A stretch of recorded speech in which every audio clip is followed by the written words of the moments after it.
Warning: this is a demonstrational video of my reloading methods and is not to be used as a guide. Reloading your own ammunition can be very dangerous if not done properly.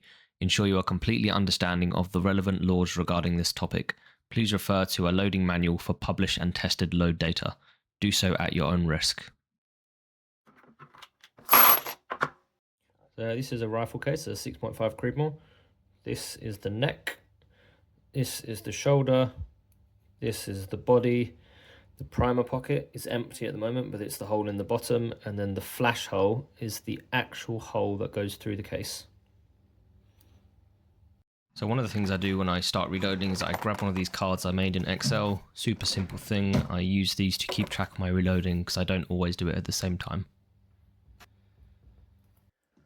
So the first thing on the list is to decap my brass. Decapping the brass is basically just pushing the primer out of the brass. This is usually done on the decapping / resizing phase, but because I mandrel my brass, I decap first before doing anything. If I do this first, it also means when I sonic clean later, it will be able to clean out the primer pockets fairly easily. This is the decapping die. That screws straight into the press.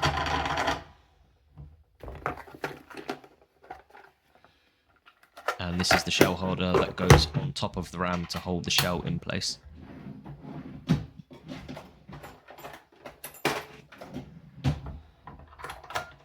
And this little attachment is the priming arm for the press. I don't prime on my press, but for my specific press, you need it to deflect the primer into the primer catcher tray.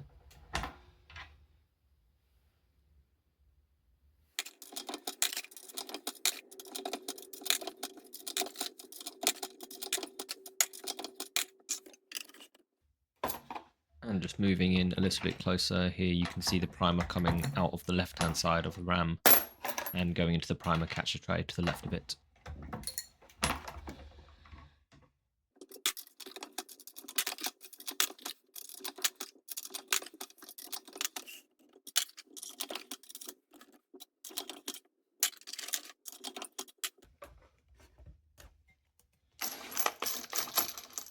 And as you can see now, the primer has been pushed out the bottom of the case and there is a hole through the bottom. That's known as the flash hole.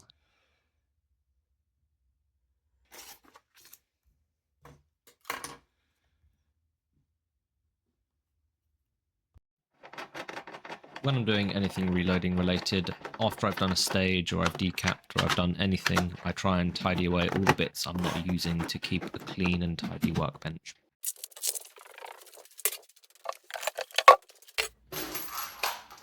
My first method of cleaning is ultrasonic cleaning. If you don't know what ultrasonic cleaning is, it's basically a machine that creates microscopic bubbles in water that hits any dirt or debris on a surface. They're commonly used for dentures and glasses and things like that, but they also work brilliantly on cleaning brass. The recipe I use is 2 scoops of citric acid, a small squirt of dish soap, and a small squirt of rinse aid.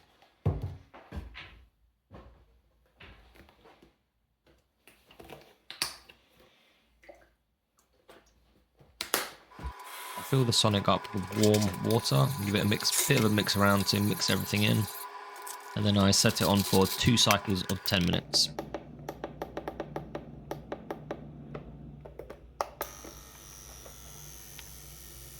So when that's done, you just open this up and they come out looking something like that, nice and shiny. Shake them off. I like to put them in a sieve in a sink, and under cold water I'll rinse off everything that's on there, so all the soap and the rinse aid and the acid.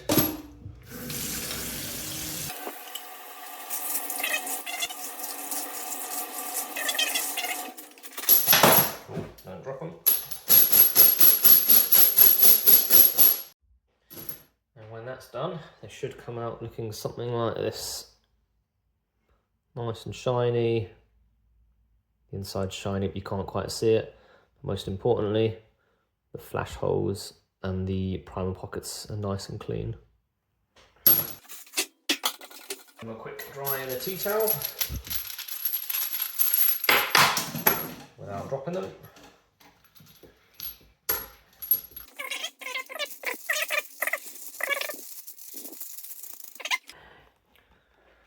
can go into the air fryer.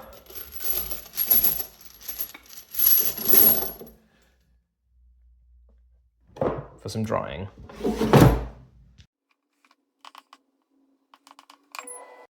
So now they're all done in the air fryer. They come out nice and warm, nice and shiny. Primer pockets are all clean. You might be able to see the inside of the case, maybe not, but it's definitely a lot cleaner than it was before.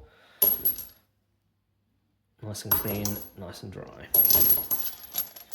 Now these steps are done, we can tick off Sonic Clean and dry.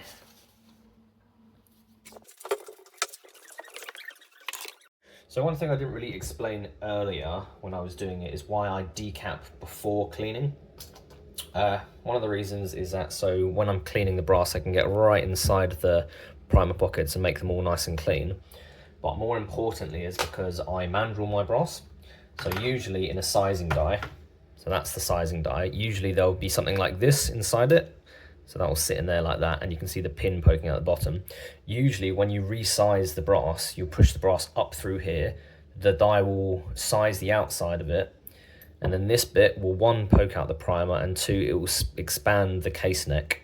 So you can seat a bullet in it properly. What mandrelling does is that it will just give you a much more consistent opening, I guess, in the top of the case. You can get different size mandrels. I use the 0.262 mandrel, so I'll get a 2 thou neck tension on the bullets. It's just a much more consistent way of setting your neck tension, which will give you better results in your home loads. One step in the process of case prepping is annealing the brass. Now I'm not going to be annealing the brass this time because I don't actually have an annealer. But the whole point of annealing the brass is to heat up the top portion of the brass where that slight discoloration is, to sort of factory reset the softness back to what it was when you first got it.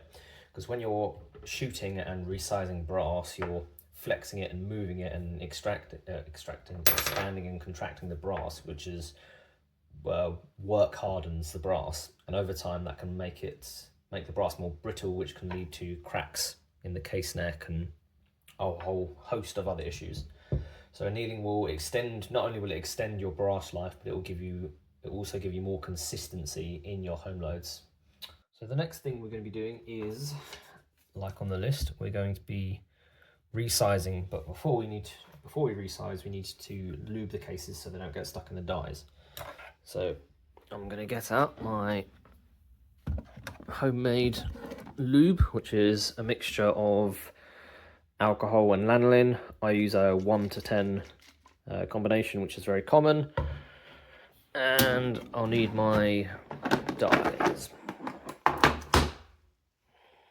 So what we're going to do before we put any lube on the case is that we're going to zero out our calibers to our brass before it's been sized, so that we know we're knocking back the shoulders 1 thou. So if I just take an average of 5 cases, 1559, 1560, 1560, 1560, and 1560. So I'm going to zero that out at 1560.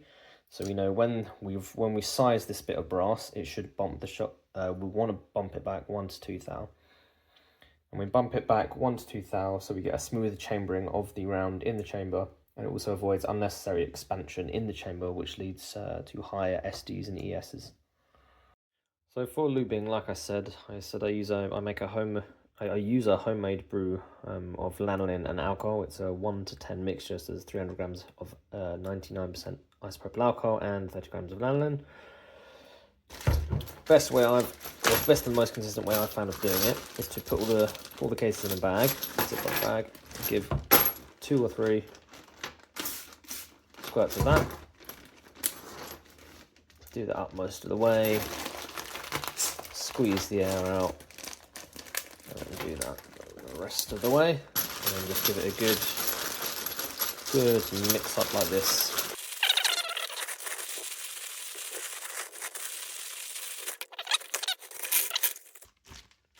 And then I'll leave these in here for a few minutes to let some of the alcohol evaporate off.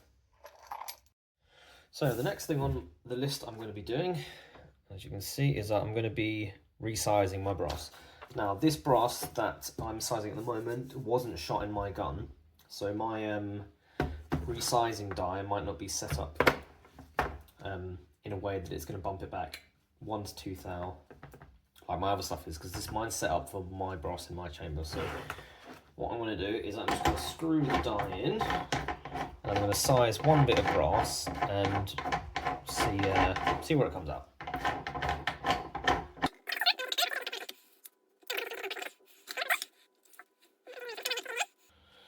So that bit of brass is reading 0.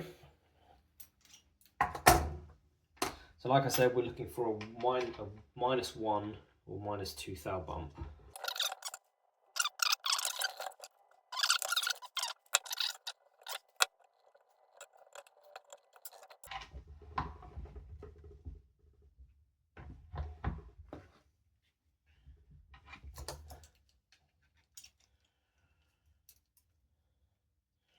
There we go. So now we're reading -1 on that, which is what we're looking for.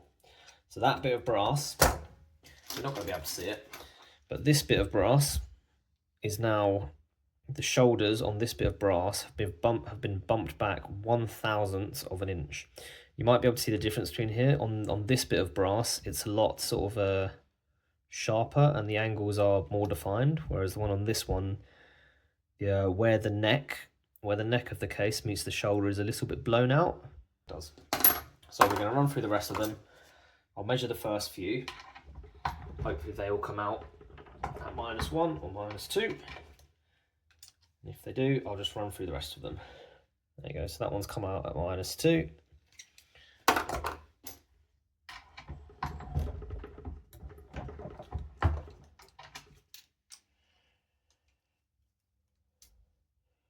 That one's come out at -2. -2.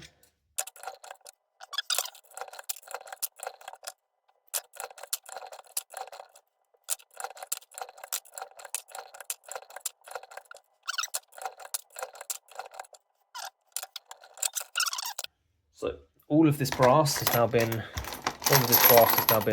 sized with a 1 to 2 thou shoulder bump.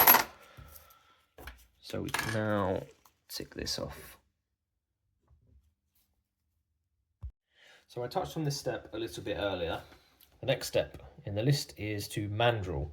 So what mandreling the brass does is that it basically drives this, an expander mandrel, through the case neck to expand it to a consistent circular amount of 0.262 inches, which is 2 thou under the diameter of the bullets I'm using. So this mandrel sits in this die, and then that goes in there, and then I'm going to run all of these brass through the mandrel. I'm doing it one-handed, but a bit of brass goes in there. Row of the ram, and then in there, you might not be able to see it very well. Let me move the light. In there, you can just about see the case coming over the mandrel. So I've just got to do that on every single one.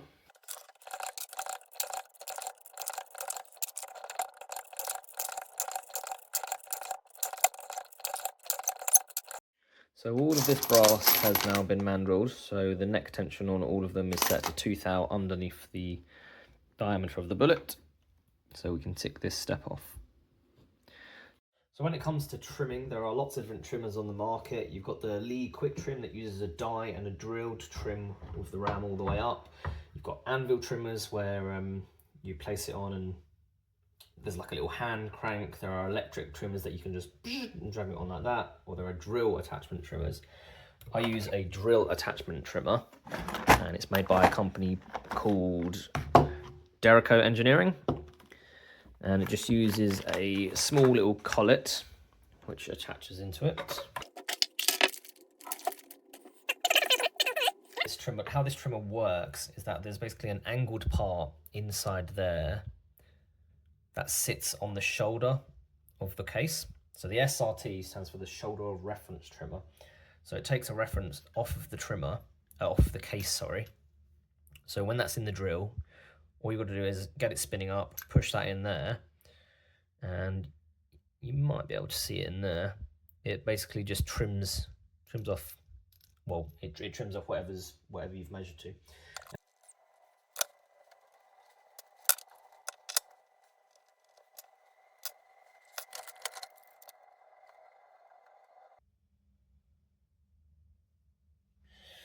So that is set up all nice and correctly. So that's now showing 1, 9, 10. So I'm going to run the rest of them through that so they're all the same length.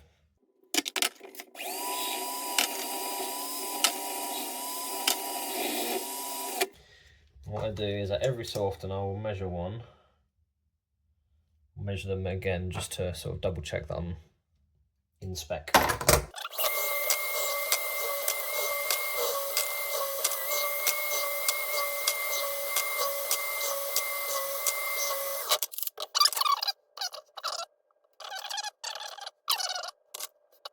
It leaves lots of brass shavings everywhere, which when you're reloading on carpet is not very good. So I'm just going to hoover that up. So we're all hoovered up now and everything's clean, so we can put this back in its box. And as the trimming section's done, we can now tick this off the list. Another thing I do after trimming, so that there's no sort of crap left in the cases, I just use a brush to brush all the stuff out the inside of the cases.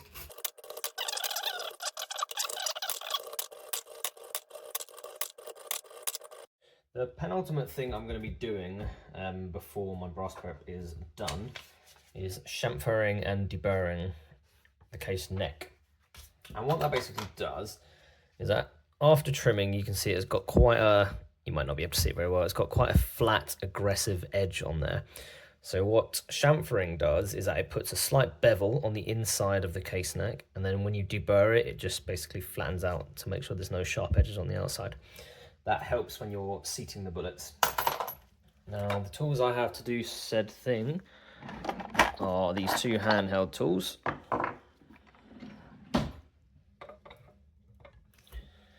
So, they're two handheld tools. This is the chamfering tool for the inside, and this is the deburring tool.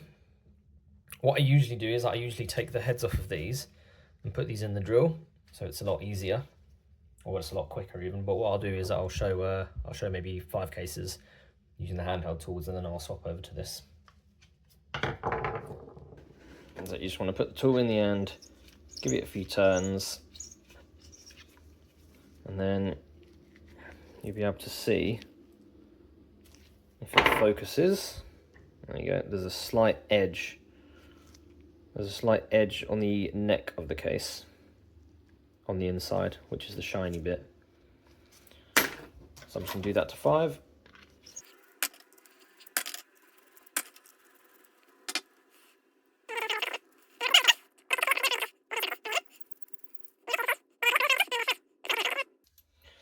So that's 5 cases that have all been chamfered and deburred. So I'm going to do the rest of them in the drill now, just to show how much quicker it is. So I just put that in there, so it's in the drill, like that. Makes it a lot quicker. And I've got this here just to catch all of the brass shavings.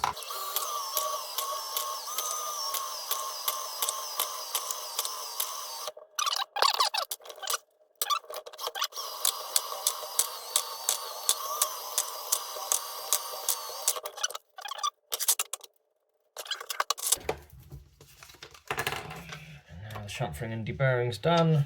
We can tick that off. So all we've got left to do now is to dry tumble and polish them. So this is very typical of a vibratory dry tumbler. It's basically just a plastic container with a vibratory bit on the bottom. There's usually a screw on the top. One's a bit dirty because I've been using it for some other stuff. And there's some dry media in here. This is just, there's people use lots of different things. I'm not 100% sure what this stuff is, but a lot of people use corn cob. I think I've seen people use rice and there are some other stuff. But all you've got to do, put the brass in there, put this back on top.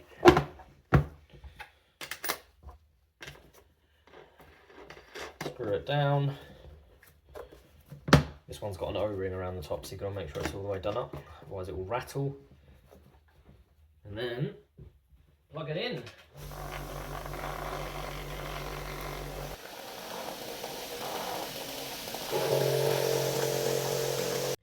So they've been in the tumbler for about 4 or 5 hours now, because I actually forgot about them and ended up doing some work. So I'm just going to take them out and filter them through. This is just a plastic.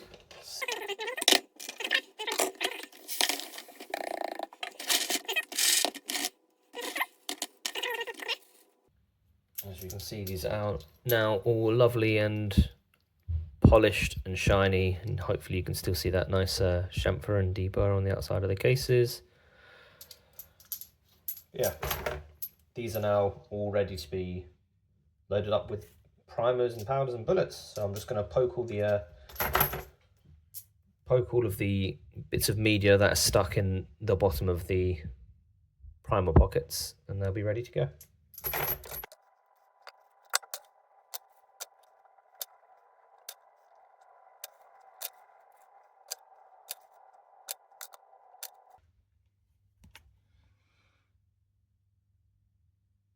So this is the final result after everything's been done to them. So as that was the last step, we can now take that last thing off the list. Now I'm going to be loading these either tonight or tomorrow, so I'm not going to bother bagging them up, but usually I'd put them in a Ziploc bag and then into some of these containers that I've got underneath here, or one of those boxes, and then I just label them with how many times they've been fired and whatnot. But yeah, all they need now is a primer in the bottom, some powder in there, in the case, and a bullet in the top.